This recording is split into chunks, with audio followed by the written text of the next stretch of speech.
Say, February sure was a crowded month, huh? Yes, sir. Lots of big AAA releases last month. At the start, we got ourselves a sequel to Horizon Zero Dawn. Yes, we did, and the 5 people who were actually able to play the game said it was pretty good. And that's not all. We also got our hands on the highly anticipated sequel to Dying Light. That's true. People liked that game. I think. And let's not forget about Elden Ring, of course. How could we? It's the greatest game ever made according to everyone ever. As you can see, AAA open world games are ruling the roost right now. All the excitement, all the buzz, all the broken controllers. What?! So let's talk about an indie horror game called Martha is Dead. You mean that game that got censored on the PlayStation Store? Yep. And it also released on the same day as Elden Ring. Tell me your tale, tell me you're here. Maybe I'm real, maybe not. Right, well let's get started. So Martha is Dead is a first-person horror game from the creators of The Town of Light. I never got around to playing that game. I wrote it off as yet another horror game set in an asylum. I remember briefly looking at it and thinking, yeah, I think I've danced this dance one too many times. Well, good news. Martha is Dead takes us to a much more uplifting time and place. The Italian countryside during World War II. Hang on a minute, I think I misread that. Set in Tuscany in 1944, you play as a woman named Julia. She lives with her deaf, identical twin sister Martha, her unhinged mother, and her father, who is a general in the German army. As the conclusion to World War II draws near, Martha, Julia, and their parents are forced to move to their nanny's residence for safety. This is where Julia spent 3 years of her childhood, and it is also the fabled location of the White Lady, an ancient spirit of a woman who was murdered by her lover. One foggy morning, while Julia is setting up cameras in the woods, she discovers the body of Martha in the lake. After disrobing and retrieving her body, Julia notices that Martha is wearing one of her dresses. Because of this, when she is discovered by her parents, they mistake her for Martha, and are convinced that Julia has died instead. Rather than tell the truth, Julia simply nods her head and pretends, from that point forward, to be Martha. Julia, now attempting to blend in as Martha, must discover what really happened that night, and find out if there is any connection between her sister's murder and the legend of the White Lady. So let's talk about the game's presentation first. As far as the visuals are concerned, Martha is Dead is a fantastic looking game. With attempts at photorealism in indie games being extremely hit or miss, it's impressive to see a game that manages to pull this effect off, without being distracting or off-putting. With a substantial portion of the game taking place outdoors, you will have plenty of time to admire the game's breathtaking visuals, from the area surrounding the residence, to the woods, to the gorgeous Italian countryside. There were several moments in my playthrough where I would just stop and take in the scenery, appreciating the effort put into bringing these areas to life. As for the residence itself, the simplicity of its structure along with the realistic visuals help further immerse you into the game's grounded setting. It isn't a confusing labyrinth of hidden passages and secret areas. It's a fairly simple home with an upstairs bedroom, a main floor with a living room, and a basement. Well, there's also a room for developing photos too, which we'll talk about later. But in order to fully immerse the player into your setting, you need good sound. On that note, I'm pleased to report that Martha is Dead does, in fact, have great atmospheric sound design. Outdoors, everything from the sound of birds chirping in the distance to the gentle burble of a nearby stream can be heard.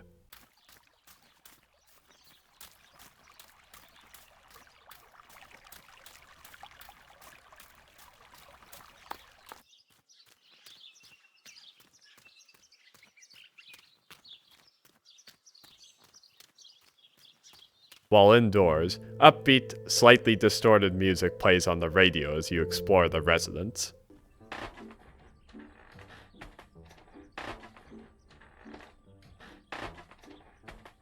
Qualcuno ha fatto sparire le chiavi della mia vecchia stanza.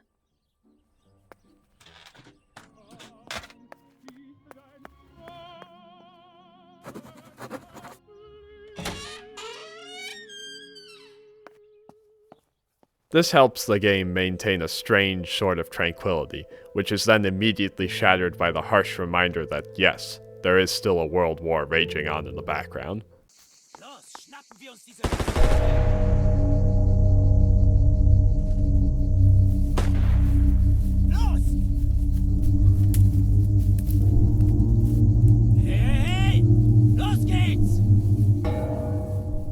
One of my favorite aspects of the game has to be the way in which World War II intrudes upon the story.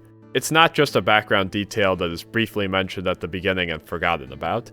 Its presence is felt throughout the entire game, from the optional newspaper articles you read to the music on the radio being interrupted by news broadcasts. Ancora violenza sui civili alla Romola e ancora una volta sotto tiro la famiglia del generale K. Dopo il meschino omicidio di Giulia K, è ora la vita della sorella Marta ad essere... While roaming around outside, you will occasionally hear the sound of a German fighter plane soaring overhead, and if you're paying attention, you can even see it.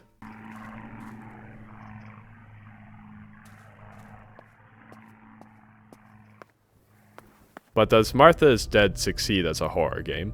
In terms of disturbing content, Martha is Dead is a surprisingly restrained game, electing not to bombard the player with jump scares or laughably over-the-top gore. Those have their place, of course, but it's refreshing to play a game that takes a slightly different approach.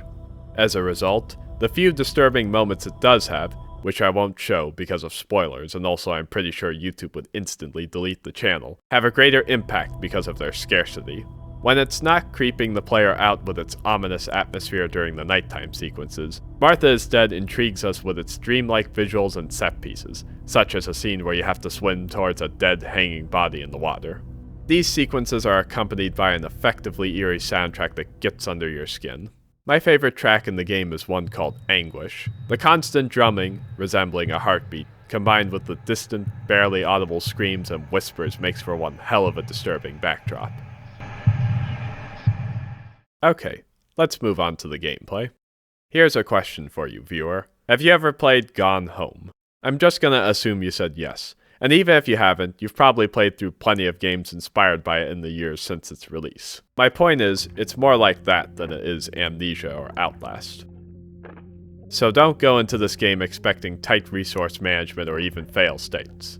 Now you'll remember that in Gone Home you just walk around, pick up notes, and listen to narration. That's mostly what you do here too, albeit with some differences. Certain moments in the story will require you to pull out your camera, take pictures, and develop them to uncover clues related to the murder. This mechanic has a surprising amount of depth to it. You don't just whip out your camera and snap a picture. You have to make sure that you're shooting at the right height, mess around with the focus and aperture, and ensure that you have the right attachments first. For example, you need to attach a flash to the camera in order to take pictures in the dark. You have to switch out the film rolls depending on whether you're shooting indoors or not. And you also need to switch out the lens if you want to take a picture in the distance. Honestly, I had fun messing around with this mechanic outside of the story missions. And it helps too, that the game's visuals are so detailed that you actually want to stop and take a few pictures. It's a unique approach to including a photo mode, and I like the way in which it's weaved into the story, with Julia and her father both sharing an interest in photography. Once you've taken a picture, you need to head back down to the basement to develop it. Unfortunately, I found this mechanic to be tedious and repetitive, despite what Julia insists. È sempre un'emozione sviluppare una foto. It's basically a glorified QuickTime event. You have to line the photo up, immerse it in the water, and take it out at the right time. You need to do this with every single photo you take. I get that it's supposed to help further your immersion, but if that's the case, then why is there the option to skip the process? That makes me think that even the devs realized how tedious this mechanic was while testing it. But either way, since I mentioned missions a while back, let's briefly go over the game's structure. You have your main quest as well as some secondary objectives which you keep track of in your journal. Completing some of these will make it easier to navigate the surrounding area, such as one where you need to repair your bike. Too bad it controls like shit! But unfortunately, there is no way to tell side and main missions apart, leading to these frustrating moments where I'd accidentally progressed the story. Now I'm wondering if I missed out on some interesting side quests. One of my favorites in the game has the player send and decrypt Morse code messages from a group of Italian resistance fighters, informing them of German forces on the road and marking weapon caches for them. It's a neat little side quest, and one that I'm hoping players don't miss out on, though I did find the in-game Morse code guide to be confusing and unhelpful. forcing me to use a simpler guide outside of the game. But maybe I'm just dumb. But what about the story? You know, the thing which a walking sim lives and dies on. Well, let's talk about that, shall we?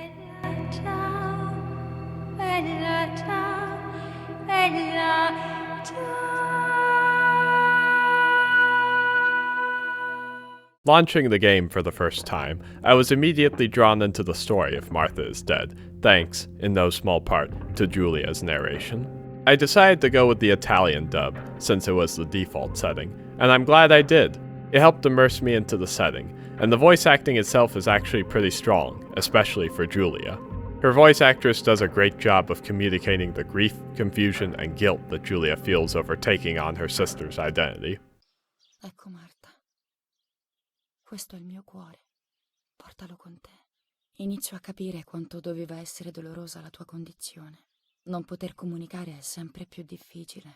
Ti invidiavo e non vedevo la sofferenza in cui vivevi. Non capivo il tuo coraggio. Mi manchi da morire, Marta.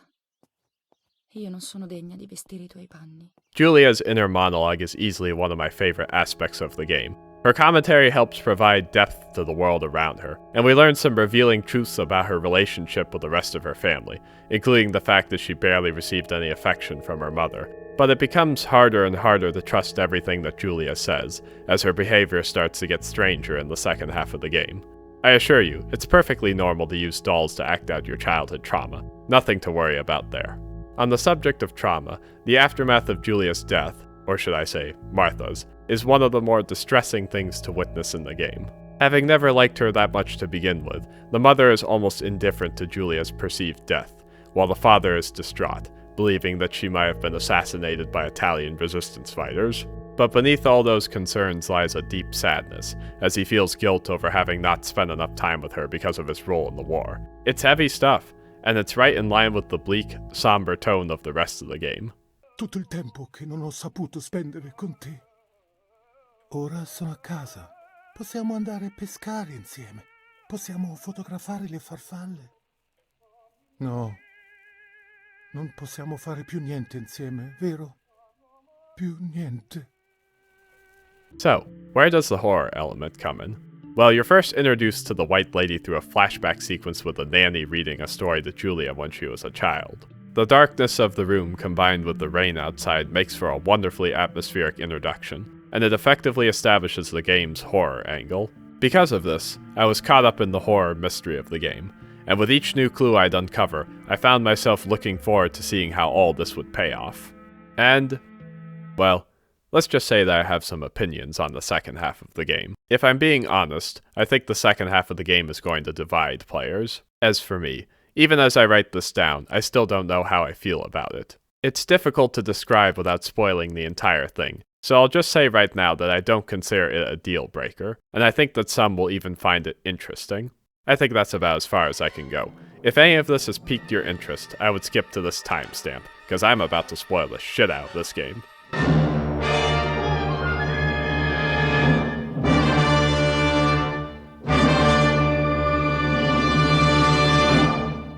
I wasn't originally going to do a spoiler section for this review. That was, until I got to a certain point in the game, where I thought, yeah, there's no way that I'm not going to talk about this. Let me catch you up to speed. Throughout the game, the main suspects behind Martha's death have been the White Lady and Giulia's mother. Her mother has a reasonable motive. She detested Giulia, and could have possibly mistaken Martha for her because of the dress she was wearing on that foggy night. You even find a torn piece of her garment down by the lake. I crossed her off the list though, because it seemed too obvious. The White Lady, or some unknown third party, has to be the culprit, right? I mean, they're not gonna pull the classic "you were the murderer the entire time" twist, right? That would be like saying that all of the supernatural stuff in the game isn't real. You know, I don't like how quiet it just got. Allora è vero. Ho ucciso io mia sorella. Ho fatto di tutto per nascondere la realtà. Ho ucciso mia madre. Ma lei era innocente. Yep, that's the twist. Giulia killed Martha, her mind suppressed any memory of it, and the White Lady was never real. To be fair, the game has basically been holding up a giant sign the entire time that reads, "Giulia is insane, and the White Lady is probably not involved or real." This is driven home by the fact that, when you finally confront the White Lady, she basically shrugs her shoulders and goes, "Pfft, I don't know, why are you asking me about this? Maybe you should have a look inside that head of yours." The White Lady also looks a bit like Julia, which at the time made me suspicious. I mean, Julia does have a motive. She admits to being jealous of all the affection Martha received from their mother, while she, on the other hand, was verbally and physically abused. And since people had trouble telling them apart, she knew it would be easy to steal Martha's identity. The final step is to convince Martha to wear one of her dresses, which she does. But how does Julia have no memory of any of this? Well, she frequently has memory lapses, which explains why, near the beginning of the game, she is suddenly overcome by this fear that she might have killed Martha. Ho fatto del male a Marta. Più mi avvicino al lago e più ne sono certa. Come potrebbe non essere così? L'ho uccisa per rubare l'amore che tutti provavano per lei e non provavano per me. You know, I think you were onto something there, Julia.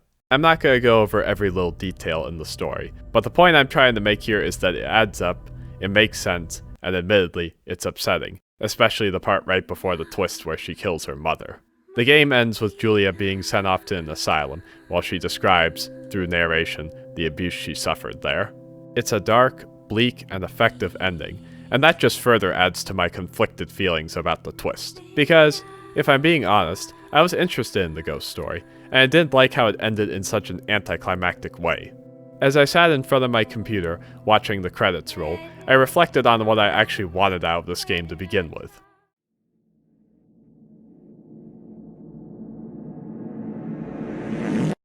Wow, what a gut-wrenching story, I guess. But come on, isn't this twist overdone? Sure, but it's nice to see it done well for a change. I mean, think back. All the signs were there. It doesn't just come out of nowhere.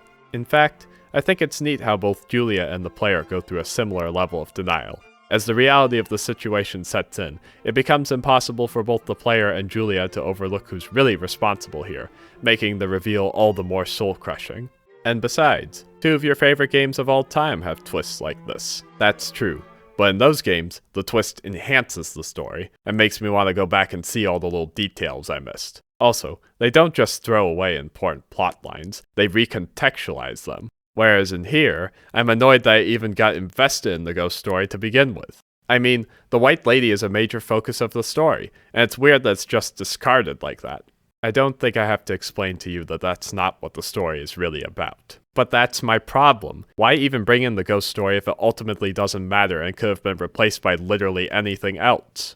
To make the twist at the end hit that much harder. That's the point. Both you and Julia are supposed to get caught up in the escapist ghost story. That way, when the twist barges in and punches you in the stomach, it's all the more effective and tragic. Right, but by doing that, you also run the risk of frustrating the player, because I think I would have liked the twist if the game hadn't gone through all this trouble to establish the White Lady and her lore. You can keep the twist and just make it a straightforward murder mystery, you know? Instead, I'm left wondering why this is even labeled a horror game. Maybe that's because your definition of horror is too narrow. It's not always about the questionably shaped Giger monstrosities and symbolic nightmare feel. My dude, you like Hereditary, and that movie is 80% domestic drama and 20% horror movie. Don't you swear at me, you little shit! And anyway, does this game really need a supernatural twist to make it a horror story? Isn't it disturbing enough that a person's pent-up childhood trauma has caused them to finally snap and lash out at their family? Not only that, but their mind is degraded to such a point that they're now subconsciously blocking out unspeakable acts of violence they committed less than a few hours ago? Isn't that enough? Fair point. We could keep going back and forth like this, but really, I guess it all just comes down to your perspective. Now get out of here. Let's briefly touch on the game's performance here before we wrap this up. While I am mixed on the second half as a whole, I do think Martha is Dead is worth a playthrough. But what's keeping me from telling you to go out and buy it right now is, to put it bluntly, the game's awful performance. I should note 2 things. 1. I played the game close to its release, so some of these issues may have been patched out already. And 2, I have a good PC. I can play games like Doom Eternal and Resident Evil 8 with most of the settings maxed out at around 80 to 90 FPS. Here, I average around 40 frames, which I would have tolerated if the game didn't frequently freeze and stutter. And when the stuttering stops, you'll often find yourself facing a random direction, making it a headache to play through certain sections and ruining the game's otherwise excellent atmosphere and pacing.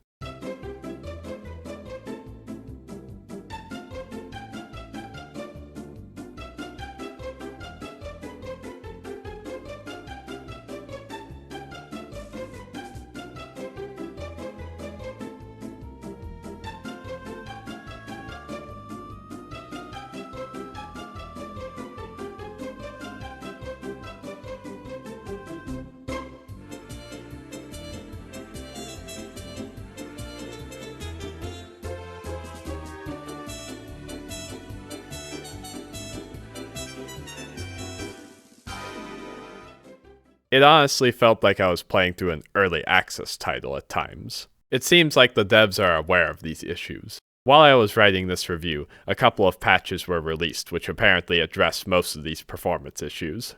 Keep this game on your radar and come back in a few months when it's fully patched. Now, let's answer the title of this video. Should you play Martha is Dead? Yes, when it's patched. In the crowded market of first-person indie horror games, Martha is Dead stands out with its breathtaking visuals, historical setting, and haunting atmosphere. Gameplay-wise, it's about what you'd expect from a walking sim, but the camera mechanic is a fun little distraction, keeping the experience from becoming stale. My misgivings about the second half aside, I can definitely say, overall, that I found the story engaging, and Julia makes for a darkly compelling protagonist. It's a shame that the performance is so unstable. The frequent stutters, frame drops, and freezes prevent me from recommending the game at full price. Give it a few months, then pick it up. And that's all she wrote. If you made it this far, thanks for watching. And hey, if you enjoyed this video, then why don't you just, click that subscribe button right there and leave something classy in the comments below. Or don't. I'm not your parents.